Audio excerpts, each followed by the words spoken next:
हमारे चैनल को अवश्य सब्सक्राइब करें और नए अपडेट्स सबसे पहले पाने के लिए इस बेल बटन को दबाना न भूलें।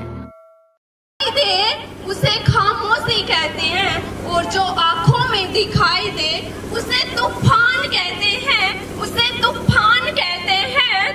जो ये दीवार का सुराग है साहब, चाइना, अमेरिका, पाकिस्तान साजिशों का हिस्सा है, परंतु हम इसे अपने घर का रोशनदान कहते हैं, अपने घर का रोशनदान कहते हैं। मां शारदे को नमन। आदरणीय अतिथिगण महोदय, प्रधानाचार्य जी व समस्त मेरे प्रिय भाई और बहनों, मैं साक्षी मीना आज आप सभी के सामने देशभक्ति और राष्ट्र निर्माण के बारे में अपने कुछ विचार आपसे साझा करना चाहूंगी।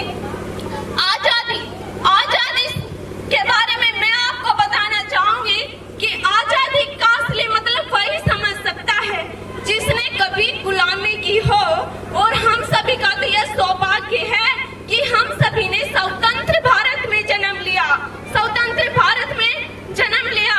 और यूं तो आजादी की लोहर 1857 में ही जल चुकी थी, जो साल बनकर 1947 में हमारे देश को आजाद कराने में कामयाब रही। प्राचीन, मध्यकालीन और वर्तमान भारत की अवधारणाओं से आपको स्पष्ट करना चाहूंगी। आपको ये बताना चाहती हूँ कि जब हमें फिरंगियों के फेरे में फंस गए थे, जब हम फिरंगियों के फेरे में फंस गए थे, तो रंग दे बसंती चोला की एक आवाज पर टोलों के टोले उमड़ आए थे और उनके वंदे मातरम के नारों से 5-5 डिग्री का खून का वो तूफान अंग्रेजी शासकों की जड़ों में तूफान ला देता था, अंग्रेजी शासकों की जड़ों में तूफान ले आता था।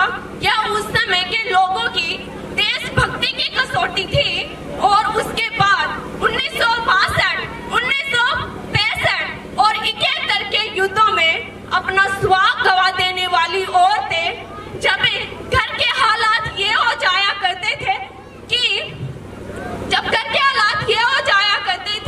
कि प्यार भी भरपूर गया, प्यार भी भरपूर गया, मांग का सिंदूर गया, नन्हे नोनी हलों की लंगोटियां चली गई, छोटी छोटी बेटियों की चोटियां चली गई, बाप की कमाई गई, भाई की पढ़ाई गई।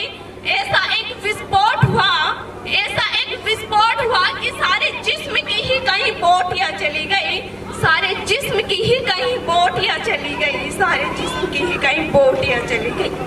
परंतु ऐसे हालात हो जाने पर भी एक माँ अपने बेटे को ये खत लिख कर भेजा करती थी कि माँ ने खत लिखा है बड़े ही छाव से, माँ ने खत लिखा है बड़े ही छाव से, पुत्र मेरे ना घबरा जाना, एक इंच भी पीछे ना हट जाना, चाहे इंच इंच कट जाना, चाहे इंच इंच कट जाना।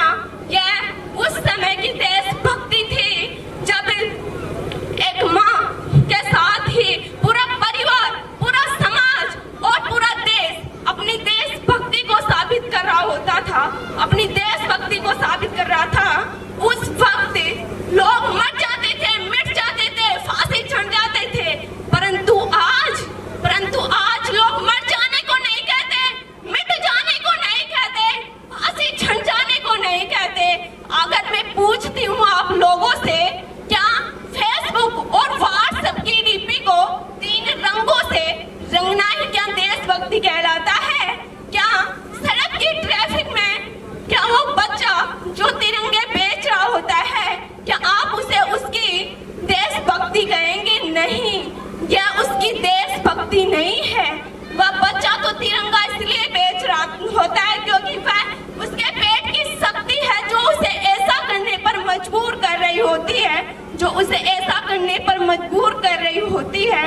ना तो मस्जिद को जानते हैं, ना सिर्फ वालों को जानते हैं, ना मस्जिद को जानते हैं, ना सिर्फ वालों को जानते हैं। जो पेट के भूखे हैं ना, वो सिर्फ भोजन के निवालों को जानते हैं, वो सिर्फ भोजन के निवालों को जानते हैं। परंतु आज का युवा हमारे समाज में, आज का युवा